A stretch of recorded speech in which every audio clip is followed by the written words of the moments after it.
Je vous invite à une promenade dans différents espaces propices à la biodiversité dans mon jardin. C'est des espaces modestes, c'est des espaces qui existent ou qui sont possibles partout. Il y a le vieux mur, il y a la friche, il y a les haies indigènes, on va voir en se promenant. Biodiversité, c'est ce que je veux encourager dans le jardin. Bio, ça veut dire la vie. Donc c'est la diversité de la vie. Et je le fais en utilisant des produits naturels ou en laissant faire la nature. Ici, c'est ce qu'on peut appeler une friche, c'est-à-dire que c'est un lieu où je ne fais rien du tout. Je laisse vraiment tout faire par la nature. Il y a des orties, beaucoup, et ça c'est très bon pour le sol, c'est bon pour les papillons et pour les insectes. Il y a aussi d'autres graminées, d'autres plantes. Vous voyez, donc là je n'y touche pas. Ici vous avez une haie indigène, c'est-à-dire qui est faite comme beaucoup des jardins par ici encore de plantes qui sont des plantes de la région. Il y a par exemple l'aubépine, que beaucoup de monde connaît, il y a du frêne, il y a du noisetier. Ici, c'était la friche partout. Et puis on a dégagé les orties à la main. Progressivement, il y a des petits arbres fruitiers qui ont été replantés avec quelques capucines. Vous voyez l'abourage qui pousse spontanément. Puis je prête les bouts de terrain, c'est un peu trop grand pour moi. Ça c'est prêté pour les pommes de terre, pour quelqu'un qui vient mettre ses pommes de terre. Puis quand vous laissez faire, il y a des monuments végétaux. Ça par exemple, je ne sais pas encore très bien ce que c'est, il faut que j'aille regarder.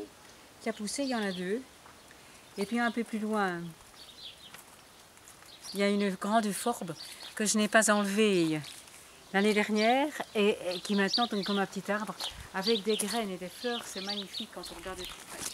Je trouve que la nature, c'est vraiment une artiste qui nous fait des surprises quand on la laisse faire. Parfois, il y a des choses qui disparaissent l'année suivante et parfois, il y a des nouvelles choses qui apparaissent. La promenade à laquelle je vous invite, c'était aussi une promenade pour ouvrir et le plaisir des sens. Si par exemple dans un jardin vous touchez ici, ça c'est la guimauve, vous venez toucher la feuille, c'est du velours. Si vous écoutez, vous entendez les oiseaux. Vous pouvez aussi entendre bourdonner près de l'abourage, dans l'origan, dans le chèvrefeuille. Les abeilles sont quand même là pour le moment malgré le long hiver. Vous regardez par exemple le vent dans les graminées c'est magnifique. Nous arrivons d'ailleurs dans l'espace de la pelouse, qui est un espace rempli de pelouse. Et puis à l'habitation de la commune, il y a 3 ans, on nous a invité à ne plus tondre de la pelouse partout. C'est ce que j'ai fait et créé des passages avec ma tondeuse. Voilà, et je vous invite à une promenade là maintenant dans ces passages. Je parlais de pelouse non tondue, donc vous avez tous les espaces de pelouse non tondue. Et ça c'est vraiment un plaisir, c'est un bonheur pour la biodiversité, mais c'est aussi un gain de temps, c'est un gain de carburant, c'est un gain d'énergie et de silence. Voilà, donc dans une des espaces non fauchés, cet espace-ci, je l'ai fait retourner avant l'hiver. J'avais reçu un gros paquet de graines de fleurs sauvages. Et puis après l'hiver, on l'a fraisé. Et puis j'ai laissé un peu repousser, j'ai un peu enlevé les mauvaises herbes, comme on peut dire des mauvaises herbes s'il y en a. Et puis voilà, j'ai semé les fleurs sauvages. Mais c'est pas encore fleuri malheureusement. Parce que sauf voilà, quelques coquelicots qui étaient l'année dernière, de là qu'il a mes feuilles.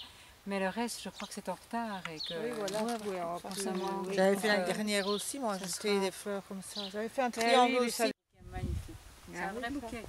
Là, c'est de l'an dernier, mais elle s'est multipliée. C'est la carotte sauvage. Ça, c'est de tout près, c'est magnifique. Alors, et puis il y a un petit point noir au milieu. C'est comme ça qu'on va faire une carotte.